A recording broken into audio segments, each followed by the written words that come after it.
కూటమి ప్రభుత్వ పరిపాలనపై వైఎస్ఆర్ కాంగ్రెస్ పార్టీ నేత మాజీ మంత్రి బొత్స సత్యనారాయణ విమర్శనాస్త్రాలు సంధించారు.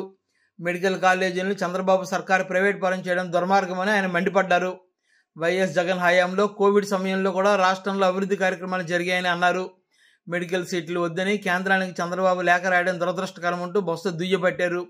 పేద ప్రజల ఆరోగ్యం కోసం దివంగత మహానేత వైఎస్ఆర్ ఆరోగ్యశ్రీని తీసుకొచ్చారని, కూటమి ప్రభుత్వం ఆరోగ్యశ్రీని నిర్వీర్యం చేసిందని ఆరోపించారు.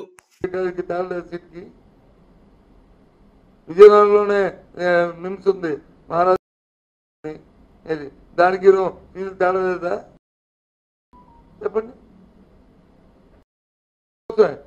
నీ కొడుకు కోసం నీ కొడుకు కోసం నీ కొడుకు కోసం నీ కొడుకు కోసం నీ కొడుకు కోసమే, నీ పిల్లల కోసమే, నా పిల్లల కోసం నా పక్కన దేవుళ్ళు వచ్చి ఏదో ఆమద్రమతో స్తోపుతున్నారు. రేపు దేవుడు ఎలా చూస్తా చెప్పలేదు కూడా మంచిగా నన్ను కఠిన పిల్లల కోసమే. ఇది కొడుక్కి చంద్రబాబు గారి కొడుక్కి కాదు, ఇది పిల్లల కోసం కాదు, పేదవాడి పిల్లల కోసం ఇది చేస్తుంది. ఏంటి పిల్లలు ఉద్యోగ కూడుకోమని పిల్లలు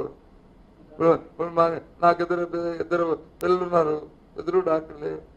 ఒకరు వచ్చి నిమ్తో, ఒకరు వచ్చి అది చెన్నైలో నామకరణలో చదువుకున్నారు. మాకు అవకాశం పక్కన జాబ్ ఉంది, అది లేదు.